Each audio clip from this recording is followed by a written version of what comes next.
हाँ तो dear student, इसके पहले के लेक्चर में मैंने आपको ये बता दिया था व्हाट इज एटम। ठीक, तो एटम के बारे में मैंने बता दिया था कि कोई भी बॉडी इस दुनिया में बनी है, कोई भी बॉडी ए टू जेड, तो उसका जो सबसे छोटा पार्टिकल होगा वो होता है एटम। ठीक, अब जैसे आपने देखा होगा गैस में भी पार्टिकल होते हैं। लाइक एज मैं किस गैस की मैं बात कर रहा हूँ, चलिए मैं बात कर रहा हूँ, जैसे मैं हाइड्रोजन गैस की मैं बात कर रहा हूँ। ठीक, तो यहाँ देखिए मैंने एक टेबल बनाया dear, name of element. Name of element का मतलब होता है मैं अलग अलग चीजों की मैं बात करूंगा, जैसे कि मैं हाइड्रोजन की मैं बात कर रहा हूँ। आप तो ये जानते हो बैलून के अंदर यानी गुब्बारे के अंदर हाइड्रोजन गैस भरी जाती है। ठीक है, हाइड्रोजन गैस अपने आप में बहुत हल्की गैस मानी जाती है, यानी ये गैस इतनी हल्की होती है कि हमारे एयर से भी हल्की, हमारे एयर में जो ऑक्सीजन होती है उससे भी हल्की होती है। तभी तो गुब्बारे में हाइड्रोजन गैस अगर आप भर के देखिए तो गुब्बारा हमेशा उड़ता रहता है, बहुत हल्का होता है। ठीक, तो आप चलिए हाइड्रोजन गैस की मैं बात करता हूँ। तो हाइड्रोजन गैस के में क्या पार्टिकल नहीं होते? क्या उसके अंदर कण नहीं होते? क्या पार्टिकल नहीं होते? अब जरूरी थोड़ी नहीं है गैस हम सांस जैसे ले रहे हैं ऑक्सीजन गैस, अब ये जरूरी तो नहीं है कि जब वो हम सांस ले रहे हैं उसमें हमें पार्टिकल दिखें, हमारे नाक में आते हुए पार्टिकल दिखें। वो इतने छोटे छोटे होते हैं कि हमें दिखते नहीं हो। आपके हाथ पे क्या बैक्टीरिया दिखते हैं? नहीं दिखते, लेकिन अभी आप माइक्रोस्कोप से देखो तो इस पे हजारों करोड़ों दिखेंगे। इसलिए आपकी आंखों का इतना पावर नहीं कि आप इनको देख सको। तो डियर स्टूडेंट नोट कीजिए, हाइड्रोजन गैस इसमें भी एटम होते हैं, पार्टिकल होते हैं। और मैंने बताया था इसके प्रीवियस लेक्चर में एटम के अंदर क्या पाए जाते हैं, उससे भी छोटे पार्टिकल। जैसे ये एटम है तो मैंने बताया था एटम ऑलरेडी छोटा होता है, गैस के अंदर जो पार्टिकल पाए जाते हैं, मान लो हाइड्रोजन गैस के अंदर ये एक पार्टिकल पाया गया, तो इसके अंदर इससे भी छोटे छोटे पार्टिकल होते हैं। इनका नाम क्या रखा गया? प्रोटॉन, न्यूट्रॉन, इलेक्ट्रॉन, ये मैंने बताया था। तो आज क्या पढ़ना है आपको, जैसे ये हाइड्रोजन गैस का एटम है पार्टिकल, तो इसके अंदर कितने प्रोटॉन, कितने न्यूट्रॉन, कितने इलेक्ट्रॉन, ये टेबल याद रखना है डियर स्टूडेंट। चलो टेबल याद रखते हैं। तो हाइड्रोजन गैस का सिंबल जो होता है डियर स्टूडेंट वो कैपिटल एच होता है, जैसे बना एकदम वैसे।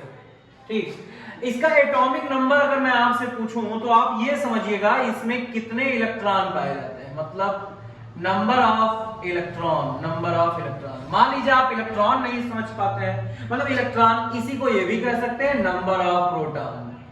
यानी अगर मैं आपसे ये कह दूं कि हाइड्रोजन गैस में अगर इसके सामने मैं 1 लिख दूं तो इसका मतलब ये हुआ हाइड्रोजन गैस का ये जो पार्टिकल होता है एटम, इसके अंदर एक प्रोटॉन पाया जाता है, यानी 1 प्रोटॉन और 1 इलेक्ट्रॉन, मतलब दोनों 1 पाए जाते हैं। इसका ये मतलब हुआ। समझ में आया कि नहीं? तो डियर स्टूडेंट ये समझ में आया। अब एटॉमिक मास क्या होता है डियर, मैंने आपको इसके प्रीवियस लेक्चर में बताया था। एटॉमिक मास का मतलब होता है प्रोटॉन और न्यूट्रॉन दोनों जोड़ दो। ठीक, तो मैं आपको बता देना चाहता हूं डियर स्टूडेंट, हाइड्रोजन गैस का जो पार्टिकल होता है उसमें एक प्रोटॉन पाया जाता है और एक इलेक्ट्रॉन पाया जाता है और न्यूट्रॉन 0 होता है। तो कहानी खत्म होती है यहाँ पे। अगर मैं पूछूं हाइड्रोजन गैस का एटॉमिक मास बताओ तो प्रोटॉन न्यूट्रॉन ऐड दिए, प्रोटॉन 1 है, न्यूट्रॉन है ही नहीं, इसका मतलब इसका एटॉमिक मास भी 1 ही आएगा। ठीक, ऐसे डियर स्टूडेंट हीलियम गैस भी पाया जाता है। हीलियम गैस, तो हीलियम गैस का सिंबल He होता है, जैसे बना एकदम वैसे।